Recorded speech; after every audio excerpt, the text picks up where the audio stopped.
Hello students, welcome back to the soldiers academies online classes. हम पढ़ रहे हैं प्रॉफिट एंड लॉस, और प्रॉफिट एंड लॉस में कुछ क्वेश्चंस हैं वो हम लोगों ने कर लिए हैं। अभी उसी को आगे बढ़ाते हुए प्रॉफिट एंड लॉस से संबंधित और किस प्रकार के जो प्रश्न है वो हमसे पूछे जा सकते हैं वो यहाँ पे हम करने वाले हैं। ठीक है, पहले तो हम देखेंगे इनका बेसिक मेथड। बेसिक मेथड जब हमें समझ में आ जाएगा तो इनका शॉर्ट मेथड है वो समझने की हम कोशिश करें। ठीक है, तो सबसे पहले प्रश्नों को ध्यान से पढ़िए। पहला अपना प्रश्न है कि यदि 6 पेंसिल का क्रय मूल्य मतलब कॉस्ट प्राइस 5 पेंसिल के विक्रय मूल्य के बराबर हो, ठीक है, मतलब जितने में हमने 6 पेंसिल खरीदी है उतने में हमने 5 बेच दी। जितने रुपए में हमने 6 पेंसिल खरीदी है उनका जो कॉस्ट प्राइस है वो 5 पेंसिल के सेलिंग प्राइस के बराबर है। इसका मतलब एक पेंसिल जो हमारे पास बच गई उसका जो सेलिंग प्राइस है वो हमारा क्या होने वाला है, वो हमारा प्रॉफिट होने वाला है। ठीक है, तो देखो किस तरीके से इस प्रश्न को करेंगे। पहला प्रश्न है यहाँ से, एक बार मैं बेसिक से आपको समझाने की कोशिश करता हूँ। यहाँ पे मैं मान लेता हूँ कि माना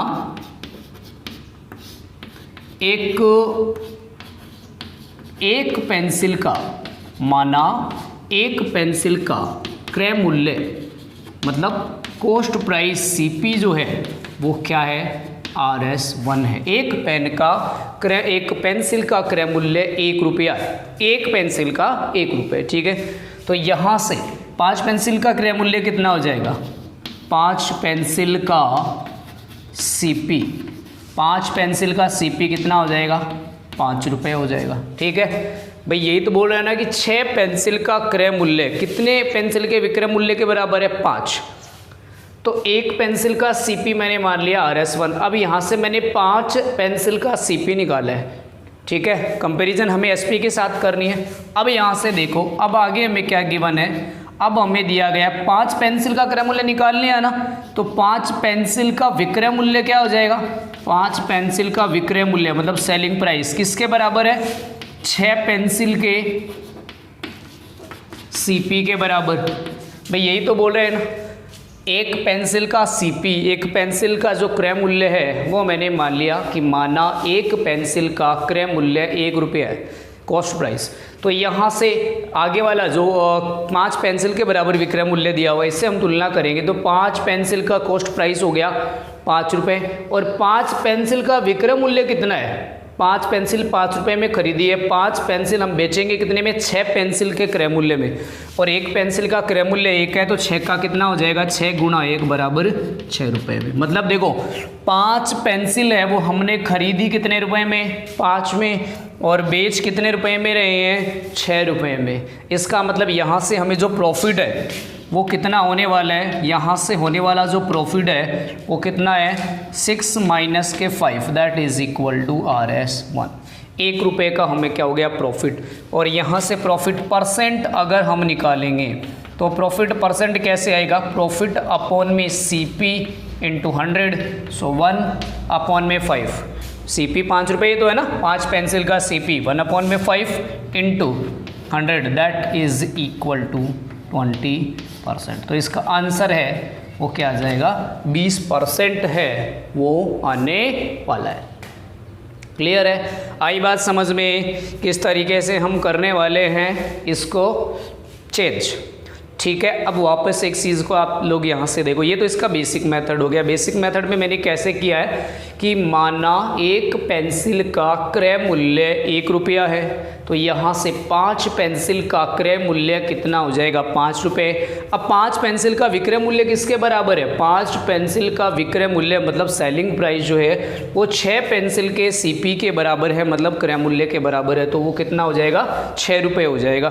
तो यहाँ से प्रॉफिट हमें हो जाएगा 6 माइनस के 5 that is equal to RS1। तो प्रॉफिट कितना हो जाएगा, profit upon CP into 100, 1 upon में 5 into 100 that is equal to 20%। ये क्या है, इसका बेसिक मेथड है।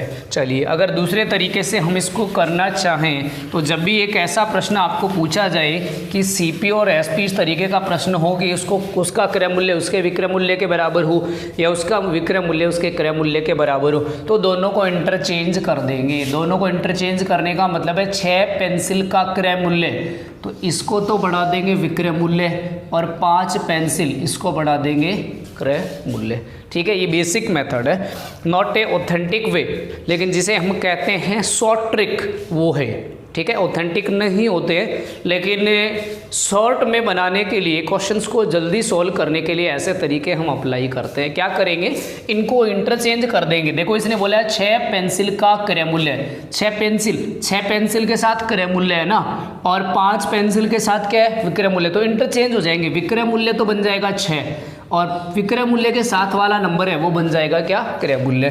तो इंटरचेंज अगर करेंगे तो CP बराबर तो क्या हो जाएगा RS5 और SP बराबर कितना हो जाएगा RS6। बोलो, क्रय मूल्य 5 रुपये, सेलिंग प्राइस है वो 6 रुपये, तो यहाँ से प्रॉफिट है वो कितना हो जाएगा, प्रॉफिट है वो हो जाएगा 6 माइनस के 5 that is equal to RS1। तो प्रॉफिट परसेंट कितना हो जाएगा 1/5, और 1/5 का मतलब क्या हो जाएगा 20%। ठीक है, आंसर वही आना है सेम, लेकिन करेंगे किस तरीके से हम, ये बेसिक मेथड नहीं है, ये कैसा मेथड है, ये इसका शॉर्ट ट्रिक है। और शॉर्ट ट्रिक्स जो हैं वो कभी भी ऑथेंटिक नहीं होते हैं।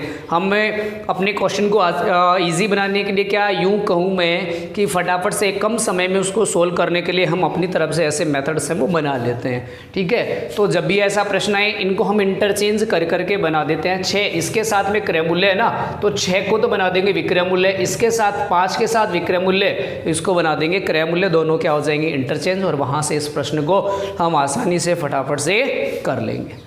आगे बात समझ में। चलिए अगर ये बात समझ में आई है तो फिर हम करते हैं दूसरा प्रश्न। देखिए दूसरा प्रश्न है, इसको समझने की कोशिश कीजिए फिर से, कि यदि 15 पेन का क्रय मूल्य, किसका, 15 पेन का क्रय मूल्य 20 पेन के विक्रय मूल्य के बराबर हो तो हानि प्रतिशत ज्ञात करो। 15 पेन का क्रय मूल्य, ठीक है, 20 पेन के विक्रय मूल्य के बराबर हो, तो मैं यहाँ से मान लेता हूँ कि माना एक पेन का जो क्रय मूल्य है, कॉस्ट प्राइस है, वो कितना है, 1 रुपया है। तो यहाँ से 20 पेन का CP कितना आ जाएगा, 20 पेन का क्रय मूल्य, एक पेन का क्रय मूल्य 1 रुपये, तो 20 पेन का क्रय मूल्य कितना आ जाएगा, 20 गुणा 1 बराबर 20 रुपये।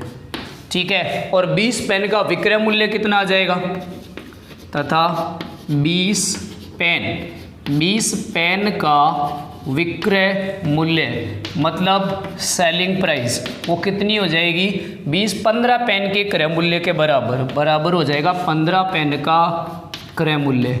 अच्छा, 15 पेन का क्रय मूल्य कितना हो जाएगा, 15 रुपये। देखो उसने 20 पेन खरीदे कितने रुपए में, 20 रुपये में, और 20 पेन बेच कितने रुपए में रहा है, 15 रुपये में। क्या हो रहा है, उसको यहाँ से लॉस हो रहा है। लॉस कैसे होगा, CP माइनस का SP, मतलब 20 माइनस के 15 बराबर कितना हो जाएगा, 5 रुपये का उसको क्या हो रहा है, लॉस। तो यहाँ से लॉस परसेंट कैसे निकालेंगे, लॉस बटे में CP इंटू 100, कितने रुपए का लॉस, 5 का, बटे में 20 गुणा 100, 5 1 जा 5, 5 4 जा 20, और ये कितना आ जाएगा 25%। मतलब इसको जो लॉस होने वाला है टोटल वो कितने रुपए का होगा, 25% का इसको लॉस होने वाला है। दोबारा समझे, मतलब यहाँ जो क्वांटिटी हमें दी गई होती है उसके बराबर हम CP मान करके इस ऐसे क्वेश्चनों को सॉल्व करते हैं। दिया हुआ था कि 15 पेन का क्रय मूल्य 20 पेन के विक्रय मूल्य के बराबर है। मैंने मान लिया कि माना एक पेन का जो क्रय मूल्य है वो 1 रुपया है। तो यहाँ से मैंने 15 की इसके बराबर नहीं, आगे आने वाला जो क्वांटिटी है उसके इक्वल CP निकालेंगे। तो 20 पेन का जो CP है वो कितना आ जाएगा, 20 रुपये। अब इन्हीं 20 पेन का जो SP है, सेलिंग प्राइस है, वो किसके बराबर है, वो 15 पेन के क्रय मूल्य के बराबर है, तो इसका जो एस पी है वो 15 रुपीज़ आ जाएगा। 20 पेन खरीदे 20 रुपये में, बेच रहा है 15 में, तो लॉस कितना हो जाएगा, सी पी माइनस के S P 20 minus 15 that is equal to R S 5। So from here loss percent will be equal to loss divide by C P into 100, तो 5 अपॉन में 20 into 100 will be equal to 25%। क्या है ये है इसका basic method. चलिए short में करेंगे इसको। देखिए अगर शॉर्ट में इसको इंटरचेंज करेंगे तो एस पी तो कितना हो जाएगा 15 और सी पी कितना हो जाएगा, C P is equal to हो जाएगा आर एस 20 और S P is equal to कितना हो जाएगा आर एस 15। तो लॉस कितना हो जाएगा 20 माइनस का 15 is equal to R S 5। So from here loss percent will be equal to 5/20। 5/20 का मतलब 1/4 और 1/4 का मतलब क्या होता है 25%। ये क्या हो गया, इसका आंसर हो गया। बहुत ही ईजी होते हैं इस टाइप के क्वेश्चन, बहुत ही आसान होते हैं। फटाफट से क्वेश्चन को नोट कर लीजिए, इसके बाद में देखते हैं हम अपने अगले क्वेश्चन। हाँ देखिए अगला जो क्वेश्चन है आप लोगों के सामने है, क्वेश्चन नंबर 3 और क्वेश्चन नंबर 4। ऐसे दो क्वेश्चन अभी हमने किए हैं, लेकिन उनसे थोड़े से डिफरेंट क्वेश्चन हैं, भाषा थोड़ी बदल गई है, क्वेश्चन वही हैं। लेकिन देखो पिछले वाले प्रश्न में क्या कहा था कि इस तरीके से था, पहले क्रय मूल्य वाला था और आगे वाला जो है वो विक्रय मूल्य के रूप में दिया हुआ था। अब की बार थोड़ा इंटरचेंज कर दिया, 12 पेन का विक्रय मूल्य 15 पेन के क्रय मूल्य के बराबर है, ऐसा दिया हुआ है। तो देखो किस तरीके से हम इनका सॉल्यूशन करेंगे। हल क्वेश्चन नंबर 3 का सॉल्यूशन यहाँ से मैं मान लेता हूँ कि माना एक पेन का जो क्रय मूल्य है CP है वो 1 रुपये है। एक पेन का क्रय मूल्य 1 रुपये है, ठीक है। अब हम किसके अकॉर्डिंग चलते हैं, जिसके साथ में विक्रय मूल्य दिया गया है उसके अकॉर्डिंग चलते हैं। 12 पेन के साथ दिया गया विक्रय मूल्य, तो 12 पेन 12 पेन 12 पेन का क्रय मूल्य निकाल लेता हूँ पहले। एक पेन का क्रय मूल्य 1 है, तो 12 पेन का क्रय मूल्य कितना हो जाएगा, 12 गुणा 1 बराबर 12 रुपये। अब 12 पेन का जो विक्रय मूल्य है, अब 12 पेन का सेलिंग प्राइस जो है विक्रय मूल्य किसके बराबर है, 15 पेन के क्रय मूल्य के बराबर है। एक पेन का क्रय मूल्य 1 रुपये है, तो 15 पेन का क्रय मूल्य कितना हो जाएगा, 15 गुणा 1 बराबर 15 रुपये। देखो हमने जो 12 पेन है 12 पेन है वो कितने रुपए में खरीदे हैं, हमने 12 रुपये में खरीदे हैं, और उनको सेल है बेचा कितने रुपए में है, हमने यहाँ से हमने उनको बेचा है 15 रुपये में। तो यहाँ से हमें कितने रुपए का प्रॉफिट हो रहा है, यहाँ से हमें 3 रुपये का प्रॉफिट हो रहा है, ठीक है। तो बस निकाल लो इसका आंसर। तो यहाँ से टोटल CP तो है RS 12 और SP है वो है 15, इसलिए प्रॉफिट है या गेन जिसे हम कहते हैं, ठीक है, वो कितना हो जाएगा SP माइनस का CP that is equal to 15 minus का 12 that is equal to RS 3rd। So profit percent और we can say gain percent is equal to 3/12 into 100। So 400 divide by 4 and 100 divide by 4 will be equal to 25%। मतलब जब 12 pen का विक्रय मूल्य 15 pen के क्रय मूल्य के बराबर होगा तो वहाँ से हमें कितना प्रॉफिट होने वाला है, वहाँ से हमें 25% है उसका क्रय जो है प्रॉफिट होने वाला है। सेम इसी तरीके से हमें अगर वैसे करें हम इनको इंटरचेंज करके, तो यहाँ से क्रय मूल्य तो हो जाएगा 12 और विक्रय मूल्य कितना हो जाएगा 15, ठीक है। क्रय मूल्य कितना हो जाएगा 12 और विक्रय मूल्य 15 हो जाएगा। तो देखो इंटरचेंज करके अगर हम इनको कर रहे हैं तो किस तरीके से, ये बात समझ में आ गई होगी। सबसे पहले मैंने एक पेन का क्रय मूल्य मान लिया that is equal to 1 rupees.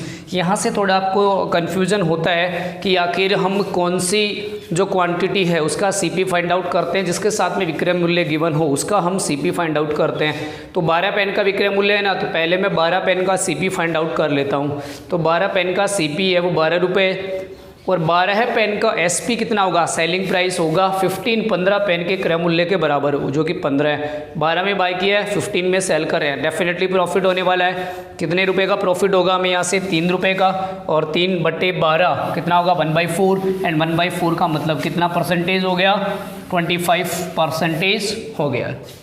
Clear है। शॉर्ट में अगर हम करें इनको इंटरचेंज कर देंगे, then CP will be equal to RS 12 and SP will be equal to RS 15। So from here यहाँ से हमें क्या मिलेगा, profit will be equal to 15 minus 12 that is equal to RS 3। So profit percent will be equal to 3 upon में 12। 3 upon 12 means 1/4 and we know very well that 1/4 means 25%। ठीक है, आ गई बात समझ में। बात अगर समझ में आई है, मूव करते हैं सेकंड क्वेश्चन की तरफ। क्या है, यदि 16 चम्मच का विक्रय मूल्य किसके साथ में, 16 के साथ में, तो CP हम किसका फाइंड आउट करेंगे, 16 स्पून्स का। तो सॉल्यूशन ऑफ क्वेश्चन नंबर 4 क्या करेंगे, यहाँ से माना एक चम्मच का क्रय मूल्य जो CP है वो RS 1 है। एक चम्मच का क्रय मूल्य है। अब कितनी चम्मच का क्रय मूल्य निकालेंगे, 16 का, इसलिए 16 स्पून्स। ठीक है, चम्मच को क्या बोलते हैं, स्पून्स का CP that will be is equal to RS 16 into 1 will be equal to RS 16। ठीक है, अब इन्हीं 16 स्पून्स का जो विक्रय मूल्य है, 16 चम्मच का स्पून्स का, इनका देखो 16 चम्मच का क्रय मूल्य तो 16 आ गया, लेकिन इनका विक्रय मूल्य किसके बराबर होगा, 15 चम्मच के इज इक्वल टू 15 स्पून्स का क्रय मूल्य। अब 15 चम्मच का क्रय मूल्य कितना है, 15 गुना 1 बराबर RS 15। देखो हमने बाय सेल ऑफ 16 रुपये में किया है, सेल कर रहे हैं 15 में, 16 में खरीदा है, 15 में बेच रहे हैं, तो क्या होने वाला है, यहाँ से हमें लॉस होगा। लॉस कैसे होगा, CP माइनस का SP, 16 माइनस का 15 that is equal to RS 1। So from here loss percent will be equal to loss divide by CP into 100। Loss कितना है, 1 अपॉन में 16 इंटू 100, 4 4 जा 16, 25। So 25 divide by 4 that will be equal to 61/4%। ये क्या हो गया, इसका 61/4% क्या होगा, यहाँ से इसको लॉस होने वाला है। ठीक है, अब यहाँ से अब तो बात समझ में आई होगी। ऐसे 4 क्वेश्चंस मैंने आपको करवा दिए कि जिस भी क्वांटिटी के साथ में विक्रय मूल्य आपको गिवन हो उसी का हमें CP फाइंड आउट करना है और उसके अकॉर्डिंग हमें क्वेश्चन को सोल्व करना है। नहीं, शॉर्ट ट्रिक तो बहुत आसानी से आपको समझ में आ गई होगी जो मैंने आपको बताया। इंटरचेंज कर दीजिए बस इनको, और इंटरचेंज करने के बाद देखो ये तो बेसिक मेथड है। बेसिक मेथड हो सकता है समझने में थोड़ी सी आपको दिक्कत हो, लेकिन बेसिक मेथड अगर समझ में आएगा क्वेश्चन कभी गलत नहीं होगा। पैसे शॉर्ट तो अपना है ही है। ठीक है, 16 जो स्पून्स है, अब इसके साथ में CP कितना आ जाएगा, जैसे ही इंटरचेंज करेंगे RS 16 और सेलिंग प्राइस कितनी आ जाएगी, SP will be equal to RS 15। बोलो, CP 16 SP 15, so loss will be equal to 16 minus 15 that is equal to RS 1। So loss percent will be equal to 1/16 and 1/16 mean 61/4%। Fraction को percentage में कैसे change किया जाता है ये आप लोग को बहुत इजीली आता है, बहुत आसानी से आप लोग कर सकते हो। आगे बात समझ में, बात अगर समझ में आई फटाफट से क्वेश्चन को नोट कीजिए, उसके बाद में हम मूव करते हैं नेक्स्ट क्वेश्चन की तरफ। नेक्स्ट क्वेश्चन देखिए, स्क्रीन पे आपके सामने हैं। वैसे इस टाइप के जो क्वेश्चंस हैं वो हम लोगों ने कर लिए हैं, लेकिन फिर भी मैं एक बार फिर से आपको इस टाइप के क्वेश्चंस हैं वो बता देता हूँ। कल मैंने इस टाइप के जो क्वेश्चन आपको करवाए थे उनमें डायरेक्टली बस आपको दिया था CP गिवन था, CP is equal to RS 964 something था, गेन परसेंट था, मतलब दोनों टाइप के क्वेश्चन करवाए थे। प्रॉफिट परसेंट हो और लॉस परसेंट अगर गिवन हो then how we will find the selling price, and after that कि अगर SP और लॉस परसेंट वगैरह गिवन हो then how we will find the cost price. ठीक है, तो उसी क्वेश्चन को लैंग्वेज की फॉर्म में कैसे करना है वो हम करते हैं। देखिए क्वेश्चन नंबर 5 को, यदि एक वस्तु का क्रय मूल्य 650 रुपये हो, ठीक है, what is the CP, CP is equal to RS 650 and 6% profit. इसके ऊपर हमें जो गेन है, गेन का मतलब क्या होता है, profit gain percent is equal to 6%। इसे कितने रुपए में बेचना चाहिए। अच्छा, एक बात आपको पता है कि जो प्रॉफिट एंड लॉस है वो हमेशा डिपेंड करते हैं सीपी के ऊपर। जो भी प्रॉफिट होगा या जो भी लॉस होने वाला है वो सीपी पे होने वाला है। कितना परसेंट प्रॉफिट होने वाला है यहाँ पे 6%, तो 6% of RS 650 will be equal to 6 upon में 100 इंटू 650, 0 to 0 कैंसिल, 5 2 जा 10 और 5 13 जा 13 5 जा 65, 2 3 जा 3 into 13 that is equal to RS 39। मतलब कितने रुपए का 650 है, उसका जो 6% है वो कितना होगा 39। मतलब जो भी सेलर है उसको 39 रुपीज़ का प्रॉफिट चाहिए। क्या चाहिए उसको? 39 रुपीज़ का प्रॉफिट चाहिए। और अगर प्रॉफिट अगर आपको गिवन है then selling price will be equal to CP plus profit, यही होता है। दैट इम्प्लाइज 650 प्लस 39 9 5 4 3 8 कितना हो जाएगा 689 rupees. So selling price of that article will be equal to RS 689। दोबारा से एक तरीके से इस क्वेश्चन को आप समझ सकते हो कि जब भी आपको इस तरीके के क्वेश्चंस अगर गिवन हो उनका सॉल्यूशन हम कैसे करने वाले हैं। एक वस्तु का कॉस्ट प्राइस जो है मतलब क्रय मूल्य आपको दिया गया है, कितना है उसका क्रय मूल्य 650 रुपये है और उसके ऊपर 6% आपको प्रॉफिट चाहिए। And we know very well that कि जो प्रॉफिट और लॉस है वो हमेशा डिपेंड करते हैं कॉस्ट प्राइस पे। तो जो CP है उसका हमने 6% फाइंड आउट कर लिया, that is equal to RS 39। ठीक है, अब सेलिंग प्राइस क्या होता है? सेलिंग प्राइस हमेशा कॉस्ट प्राइस में प्रॉफिट ऐड करके आता है। अगर प्रॉफिट हो रहा है और अगर लॉस हो रहा है तो CP माइनस का लॉस, बट यहाँ पे हमें प्रॉफिट हो रहा है तो SP will be equal to CP plus profit. तो 650 plus 39 that is equal to RS 689। मतलब अगर उस वस्तु को हम 689 रुपये में 689 रुपीज़ में अगर हम सेल करते हैं तो डेफिनेटली वहाँ से हमें 6% जो है वो क्या होने वाला है? प्रॉफिट होने वाला है। आ गई बात समझ में? बात समझ में आ गई है। द नेक्स्ट क्वेश्चन देखिए क्या है अपना अगला क्वेश्चन, क्वेश्चन नंबर 6। एक टेबल का क्रय मूल्य CP is equal to RS 3300 यदि इसको 10% हानि से बेचा जाए, loss percentage is equal to 10%। कितना हानि हो रहा है उसको? 10% का लॉस हो रहा है। सो अभी डेफिनेटली जो सेलिंग प्राइस है वो क्या होगा? कॉस्ट प्राइस से कम होने वाला है। So 10% of 3300 will be equal to 10 upon 100 into 3300, 20 to 20 cancel, that will be equal to RS 330। मतलब कितने रुपीज़ का लॉस होने वाला है उसको? 330। Then selling price will be equal to CP minus loss. So 3300 minus what is the loss? Loss is equal to 330। Subtract करेंगे then how we will what I will get? 0 minus 0 10 minus 3 7 12 minus 3 9 2970। मतलब वो जिस वस्तु का क्रय मूल्य 3300 रुपये दिया है, अगर उसको हम 10% लॉस पे सेल करते हैं तो वहाँ से उस वस्तु का जो विक्रय मूल्य है आने वाला है वो कितना आ जाएगा? 2970, 2970 रुपये उस वस्तु का विक्रय मूल्य आएगा।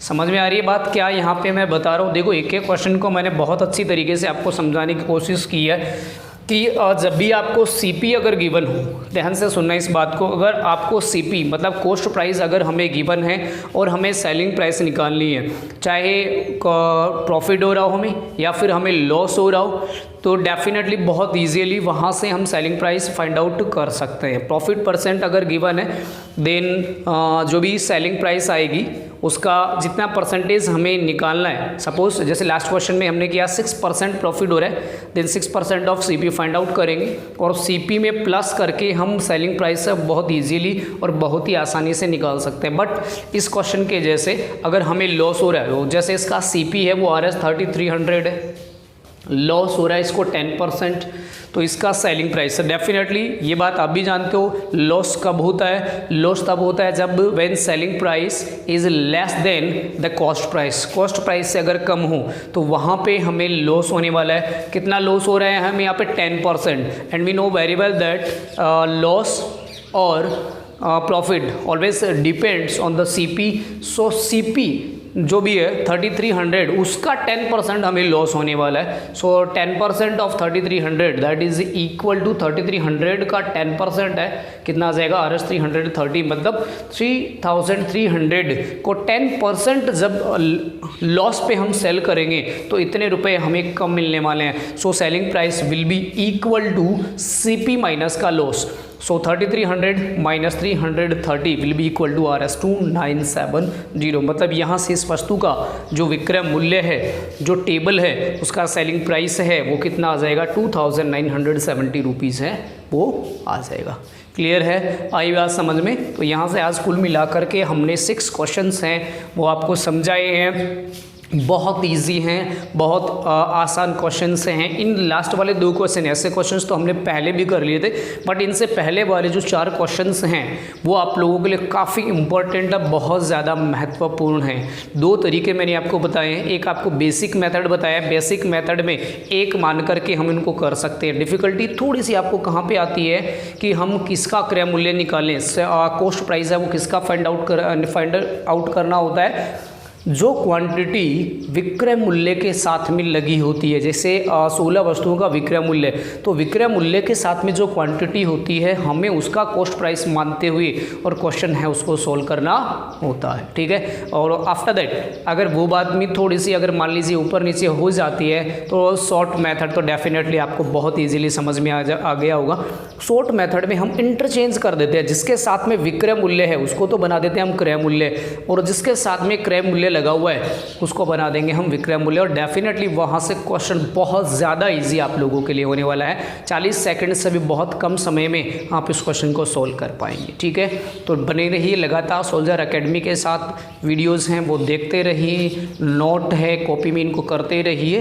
डेफिनेटली यहाँ से आपको बहुत ज़्यादा प्रॉफिट मिलने वाला है। ठीक है? तो आज के लिए इतना ही, मिलेंगे नेक्स्ट क्लास में नए क्वेश्चंस के साथ। तब तक के लिए thank you, bye bye and take care.